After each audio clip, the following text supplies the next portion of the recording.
You get back from New Orleans, disappointing loss to a Tulane team that had come into the game without a win. Beyond the obvious impact on the standings, what effect did that loss have on this team? It's just an extreme bummer. You know, you come in, you work all week. Every week you work hard to do your best and get the win. And anytime we come up short, man, we're bummed. And so, you always want to win the game. That's why you come here to SMU to win football games. And so when you don't get a job done, pretty disappointed. Was the message after the game, either from the coaches or from you and the veteran players, any different? No, man. It's just we got to learn what we got to learn from the film. We believe every week we're learning new things. Unfortunately, learning, 4 out of the past 6 weeks, we're learning from losses instead of wins. And so, we just got to get back to work and improve from the things we didn't quite do well. We're seeing that it's situational things, it's little plays here and there.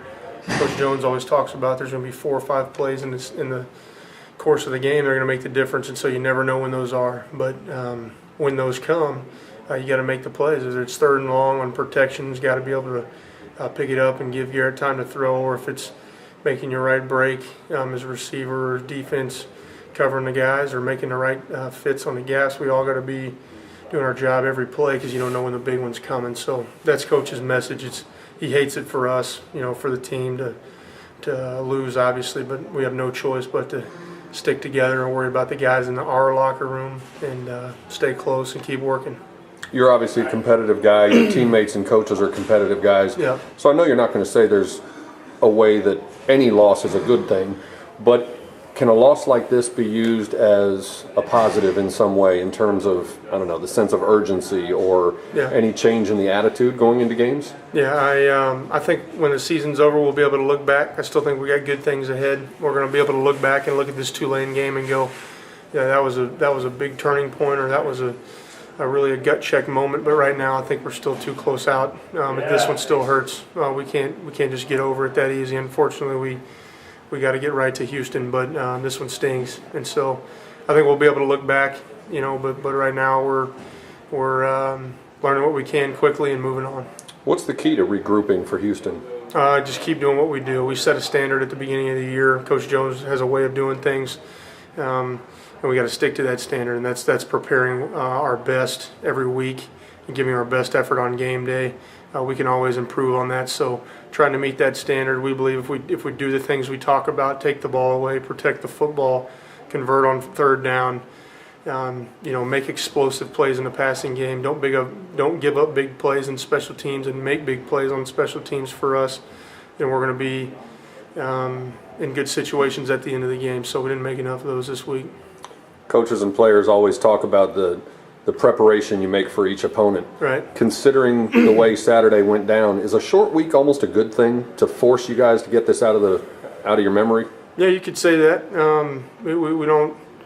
Once again, we don't plan on losing and being in this situation much, but it's the way the schedule worked. It's the draw we got this week, so we're just glad we don't have to wait a full week to get back after it. We only have to wait 5 days, and now we only got 3 more until game day. So we're pumped we can get that feeling out of our system, get a W, because winning cures all, baby. Once you win, that's how you get it out.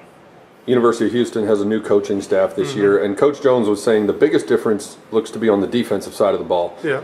Now that you've started to look ahead to the Cougars, what is the biggest difference you see in their defensive approach? I want to say last year and the years before, they do a lot of different things, a little bit movement-wise, and the back-end coverage-wise. We don't have to pay attention, but I know they're paying less man-to-man back there. I know they're doing a little bit less, I think, from what the looks at the tape I've gotten so far. They're doing less moving around up front, less stunting, less zone dogging. So really a few looks we got to be prepared for and know what to do when they get there. And they're going to try to line up and beat you. They got some good DBs, good guys to tackle. They lost some guys like David Hunter and Marcus McGraw, who, were all conference type guys for them, guys that led the, conference in tackles. But they've reloaded. They've got good talented linebackers and D linemen, and it's going to take a good effort to beat them. Every opponent's important, especially every opponent in the conference. Exactly.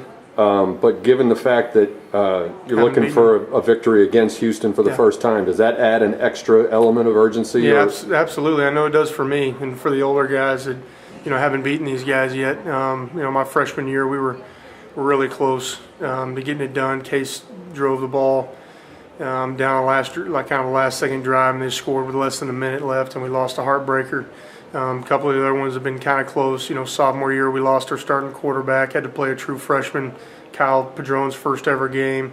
And then we've played a couple of tough ones down there in Robertson Stadium where we haven't taken care of the football, and so they've always been tough. We're glad we got them at home, which we believe will work to our favor. But it's a tough game when you got divisional opponents in your conference, just like Tulane. I mean, those teams that you see every year.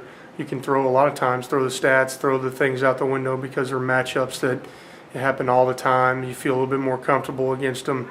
They get a little bit more risky because they feel like their coach's staff have a good idea of what we do, vice versa. So, it's going to take a good effort and attention to detail to beat these guys.